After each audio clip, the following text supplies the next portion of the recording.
Good evening. It is March 21st. Tonight we are going to read Numbers 32 1 through 33:39, Luke 4:31 through 5:11, Psalms 64 1 through 10, and Proverbs 11:22. If you are new to the channel, we'd like to do a Lord's Prayer. And if you don't know it, learn with me. If you do know it, say it along with me. Our Father who art in heaven, hallowed be thy name, thy kingdom come, thy will be done on earth as it is in heaven. Give us this day our daily bread. Forgive us our trespasses, as we forgive those who trespass against us. Lead us not into temptation, but deliver us from evil. For thine is the kingdom, the power, and the glory forever and ever. Amen. Numbers 32 1. So, if you are new, Genesis, Exodus, Leviticus, and Numbers were a lot.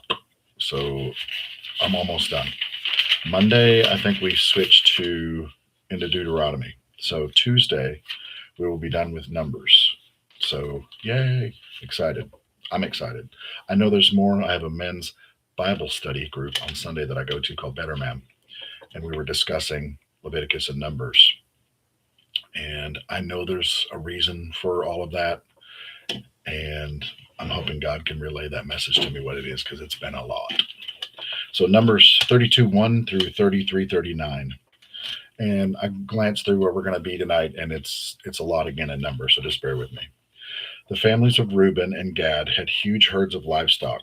They saw that the country of Jazer and Gilead was just the place for grazing livestock, and they came, the families of Gad and Reuben, and spoke to Moses and Eleazar, the priest, of the leaders of the congregation, saying, Adaroth, Dibon, Jazer, Nimron, Hashbar, Elil, Sebum, Nebu, and Bone, the country that God laid low before the community of Israel, is a country just right for livestock, and we have livestock. They continued, If you think we've done a good job so far, give us this country for our inheritance. Don't make us go across the Jordan. Moses answered the families of of Gad and Reuben, do you mean that you are going to leave the fighting that's ahead to your brothers while you settle down here? Why would you even think of letting the people of Israel down, demoralizing them just as they were about to move into the land God gave them? That's exactly what your ancestors did when I sent them to Kadesh Barnea to survey the country. They went as far as the valley of Eshcol, took one look, and quit. They completely demoralized the people of Israel from entering the land God had given them. And God got angry. Oh, did he get angry? He swore, they'll never get to see it. None of something just hit me. We'll talk about that in a minute. They'll never get to see it. None of those will come up out of Egypt. But let's see. None of them will come out of Egypt who are 20 years and older will never get to see the land that I promised to Abraham, Isaac, and Jacob. They weren't interested in following me. Their hearts weren't in it. None except for Caleb, son of Jephunneh and Kenizzite. Lord, the names of some of these people, y'all. And Joshua, son of Nun, they followed me. Their hearts were in it. God's anger smoked against Israel. He made them wander in the wilderness for 40 years until the entire generation that acted out in evil is in sight had died out. And now here you are, just one more mob of sinners stepping out to replace your ancestors, throwing fuel on the already blazing anger of God against Israel. If you won't follow him, he'll do it again. He'll dump them in the desert, and the disaster will be all our fault. They came close to him and said, all we want to do is build corrals for our livestock and towns for our families. Then we'll take up arms and take the front lines, leading the people of Israel to their place. We'll be able to leave our families behind, secure in fortified towns, safe from those who live in the land, but we won't go back home until every Israelite is in full possession of his inheritance. We won't expect any inheritance west of the Jordan. We are claiming all our inheritance east of the Jordan. Moses said, if you do what you say, take up arms before God for battle, and together go across the Jordan, ready before God to fight until God has cleaned his enemies out of the land. Then, when the land is secure, you will have fulfilled your duty to God and Israel. Then the land will be yours to keep before God. But if you don't do what you say, you will be sinning against God. You can be sure that your sin will track you down. So go ahead, build towns for your families and corrals for your livestock. Do what you said you do. The families of Gad and Reuben told Moses, "We will we will do as our master commands. Our children and wives, our flocks and herds will stay behind here in the towns of Gilead. But we, every one of us, fully armed, will cross the river to fight for God, just as our master had said." So Moses issued the order for them to Eleazar the priest, Joshua the son of Nun, and the heads of the ancestral tribes of the people of Israel. Moses said, "If the families of Gad and Reuben cross the Jordan River with you and before God, all armed and ready to fight, then after the land is secure, you may give them the land of Gilead as their inheritance. But if they don't cross over with you, they'll have to settle up with you in Canaan." The families of Gad and Reuben responded, "We will do what God has said. We will cross the Jordan before God, ready and willing to fight, but the land we will inherit, excuse me, but the land we inherit will be here to the east of the Jordan." Moses gave the families of Gad, Reuben, and half the tribe of Manasseh, son of Joseph, the king of Shihon, king of the Amorites, and the king of Og, king of Bashan, the land, its towns, and all their territories connected with them, the works. The Gadites rebuilt Dibon, Atroth, Eror, Athroth, Shapar, Jazer, Jobinha, Ben, Nimrah, and Beth Harah as fortified cities. They also built corrals for their animals. The Reubenites built Heshbon, Elel, Kirtharim, also Nebo and Baal, Meon and Simba. They renamed the cities they rebuilt. The family of Mechar, son of Manasseh, went to Gilead, captured it, and drove out the Amorites who lived there. Moses then gave Gilead to the Mecharites. Mecharites, okay. Then the descendants of Manasseh. They moved into and settled there. They moved in and settled there. Jir, another son of Manasseh, captured some villages and named them Herboth Jar, which is Jar's tent camps. Noba captured Kenneth and its surrounded camps. He renamed him after himself, Noba. These are the campsites in the journey of the people of Israel after they left Egypt, deployed military under the command of Moses and Aaron. Under God's instruction, Moses kept a log of every time they moved, camp by camp. They marched out of the Ramses the day over the Passover. It was the 15th day of the first month. They marched out heads and high. Okay, they marched out heads high and confident. The Egyptians, busy burying their firstborn whom God had killed, watched them go. God had exposed the nonsense of their gods. The people of Israel left Ramses and camped at Succoth, left Succoth and camped at Etham at the edge of the wilderness, left Etham, circled back to Phi Hiroth, east of Baal Zephon, and camped near Migdal, left Phi Hiroth and crossed through the sea into the wilderness. 3 days into the wilderness of Etham, they camped at Marah, left Marah and came to Elam, where there were 12 springs and 70 palm trees. They camped there. Left Elam and camped by the Red Sea, left the Red Sea and camped in the wilderness of Sin, left the wilderness of Sin and camped in Dopka, left Dopka and camped at Elash, left Elash and camped at Redom, where there was no water for the people to drink, left Edom and camped in the wilderness of Sinai, left the wilderness of Sinai and camped in the Kibroth Hattaavah, left Kibroth Hattaavah and camped at Hazeroth, left Hazeroth and camped at the Ritmon, left Ritmon and camped at Rimmon Perez, left Rimmon Perez and camped at Libnon. They left Libnon and camped at Rissah. They left Rissah and camped at Kililath, left Kililath and camped at Mount Shephar, left Mount Sephar and camped at Harada. It's almost over, folks. Left Harath and camped at Mechaloth, left Mechaloth and camped at Tehath, left Tehath and camped at Terah, left Terah and camped at Mithkah, left Mithkah and camped at Hashmona, left Hashmona and camped at Mosroth, left Mosroth and camped at Binan Jakin, left Binan Jakin and camped at Hor Haggadad, left Hor Haggadad and camped at Jothbah, left Jotbatha, that's it, left Jotbatha and camped at Abron, left Abron and camped at Ezar Geber. They left Ezar Geber and camped at Kadesh in the wilderness of Zin. After Lachish and camped at Mount Hor, Hor, Hor, at the border of Edom, Aaron the priest climbed Mount Hor at God's command and died there. It was the first day of the 5th month of the 40th year after the people of Israel had left. Aaron was 123 years old when he died on Mount Hor. God love him. So the breakdown of Numbers 32:1 through 33:39 says, don't settle short and finish the fight. Reuben and Gad see good land early and want to settle before the promise. Moses checks them. Don't leave your people hanging. They agree to fight first, then settle. Chapter 33 says a full record of every step God brought Israel through.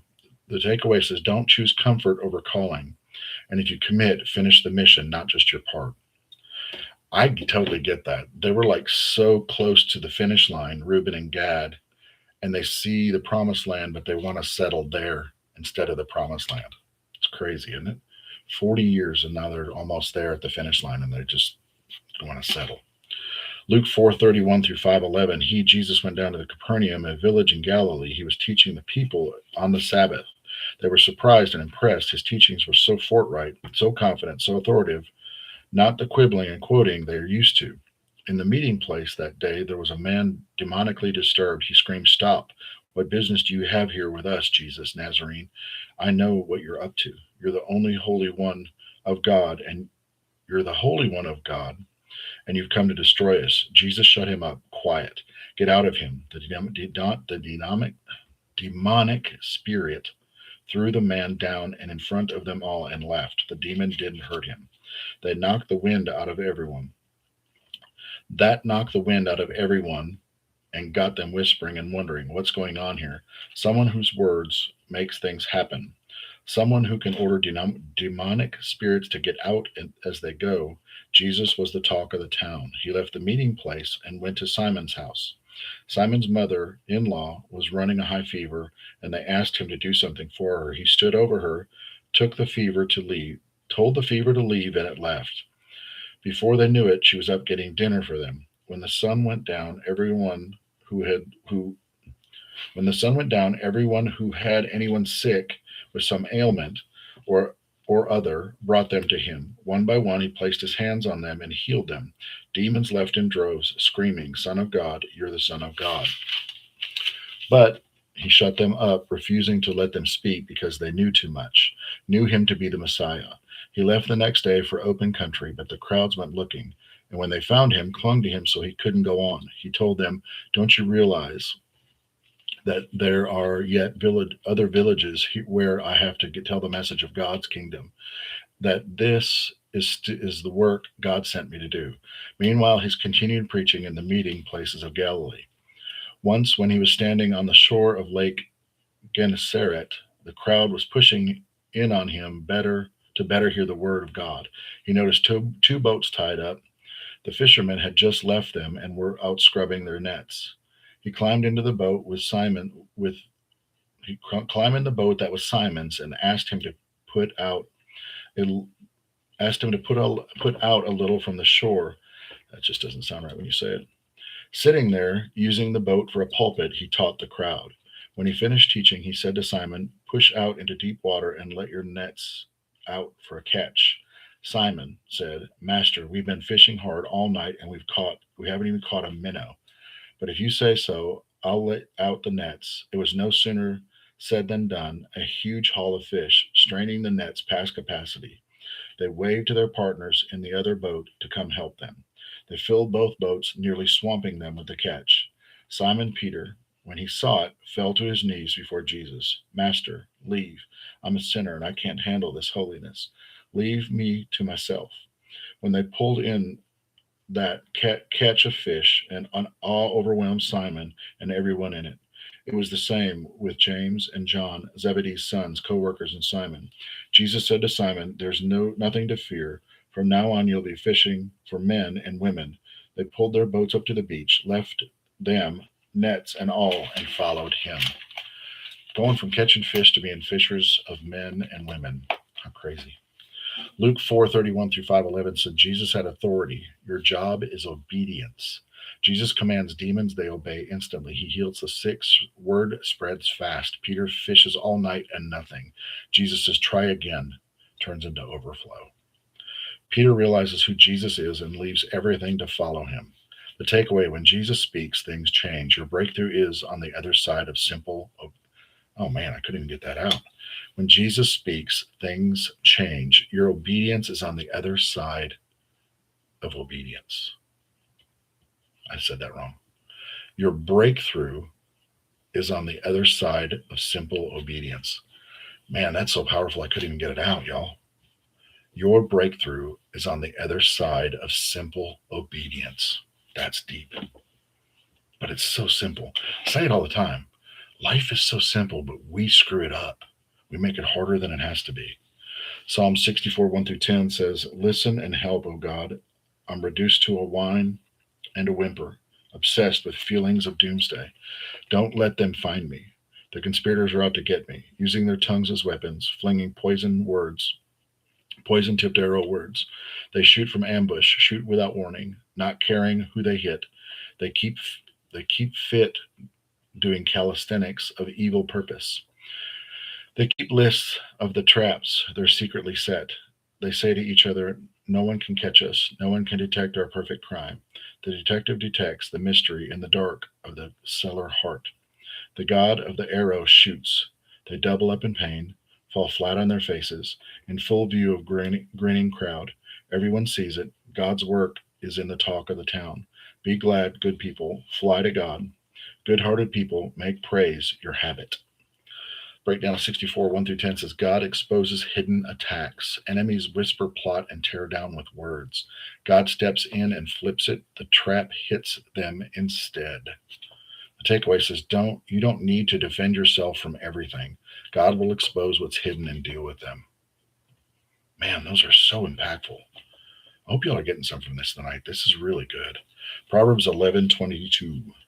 Like a gold ring in a pig's snout is a beautiful face on an empty head. Like a gold ring in a pig's snout is a beautiful face on an empty head. That hits a little different. Proverbs 11:22 says, beauty without character is worthless. Like a gold ring in a pig's snout is a beautiful woman without discretion. I got to read that again. Beauty without character is worthless. Like a gold ring in a pig's snout is a beautiful woman without discretion. I'm speechless. External attractions mean nothing. External attraction means nothing if there's no wisdom or of self-control. Looks might draw attention, but character determines value. Man. Okay. I think I've said this maybe 8 or 10 times in the 3 months I've been doing this. That was one of the best ones I think we've ever talked about. Again, I don't like doing all the repetitious stuff in Leviticus and Numbers, but today was really, really good. That one's going to get highlighted in my journal. So, guys, if no one told you today, guys and girls, I love you. I absolutely love you. Jesus loves you. I hope you have a better than good evening. We will be back tomorrow. It'll be March 22nd. I love you. I love you. I love you. You guys have a better than good night, and we will see you tomorrow. Tell your friends. Let's read the Bible together. We'll get through it. Have a good night.